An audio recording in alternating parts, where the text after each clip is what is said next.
I think what we should do is start keeping statistics. And I want you to kind of help me, because once I start doing this, I'm going to start publishing them online after I get a few months worth.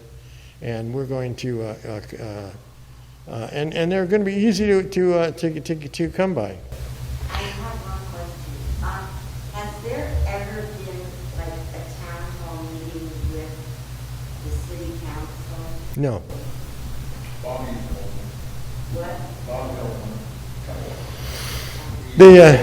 Just him.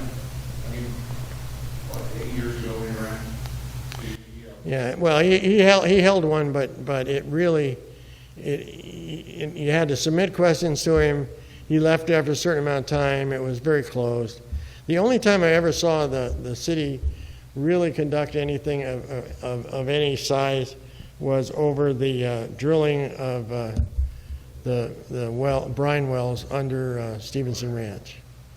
They filled a gymnasium full of people, and people were totally pissed, and all of a sudden everything changed. It was good. So I think we should be able to look at some of this stuff, and you know, the whole point is, will this embarrass them? I hope so, and we'll see, because I think you can tell what it's going to be like. So we can count. I mean, it's easy to see how many items are on the agenda, right? And then how many of those items have a staff report that goes along with it?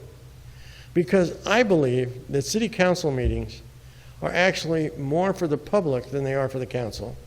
And if the council doesn't say anything about what they're doing, then it just keeps the public in the dark. And you read a little headline or something and you go, oh, that's not important. And then buried in it, there's some ridiculous thing that you just like this ordinance. So how many of those items have a staff report to go along with it? And how many items are discussed by the council members? So if you look at like the last council meeting, how many items were discussed by the council? 0. Well, there was one comment, I think, one. And how many had staff reports? And there's maybe 1 or 2. And how many of them passed by a 5-0 vote?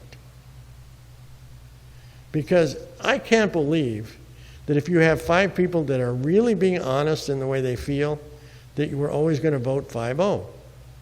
Doesn't anybody ever disagree with anything in City Hall?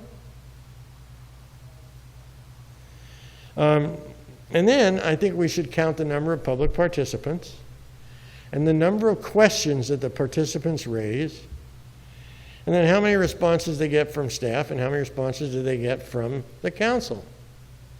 You know, and it's simple. And once we start doing that, and we start, and that's a good way to say we need new blood at the council. Anybody got any other suggestions for stuff I could do?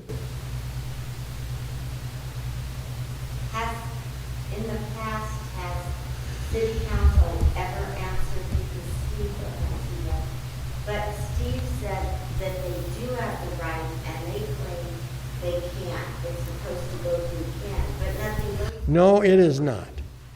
If you look at the agenda, first of all, the council does not have to speak through Ken.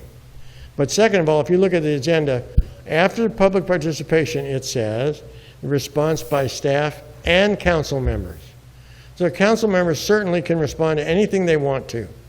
And when our totally interesting attorney says, well, you can't discuss this because it's not on the agenda, that's not true. The Brown Act does not say you can't discuss things that aren't on the agenda. It says you can't make any decisions for things that aren't on the agenda. You can discuss things all you want, as long as you don't make a commitment of how to vote until it becomes agendized and come before you officially.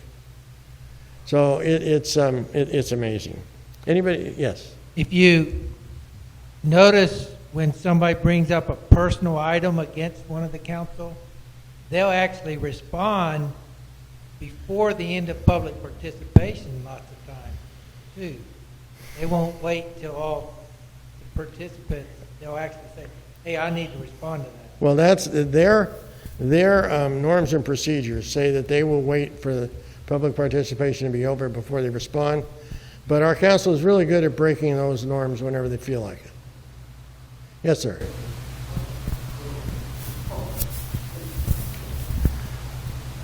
I think one of the things that might be a little bit more difficult to track, but I think that we should track, is when the agenda changes year to year.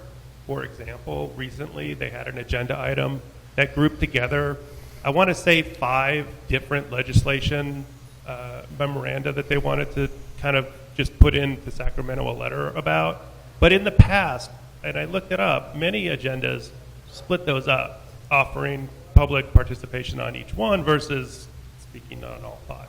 So I think that would be a harder thing to keep track of, but there's definitely a lot of eyes on these things and a lot of legacy members of the community that could help. Hey, this is different than last year and it's different from 5 years ago, that kind of thing. Well, and also remember too, when it comes to agendized items, you can have additions, emergency additions to the agenda. So if there's something that you can't put off for a month, where you say, okay, or 2 weeks, I can't wait for this. This is going to happen tomorrow. I need to go make a decision about this today. Yes, you can add to the agenda. And there's nothing in the Brown Act or any other document I've ever seen that said the only person that can answer is Ken. Ken just happens to be the best hip shot in the group, that's all. But we don't need anymore. I agree. Go ahead. How about something about a response by the council or staff to public comments that respond in a way that cites the council's authority under the statute and under the code? Okay. And literally list it and put it in the meeting minutes. Okay. Because it doesn't happen very often. No. I think the last council meeting, the only response we got was the one from Miranda when he wanted to tell everybody how his thoughts were pure and clean. All right.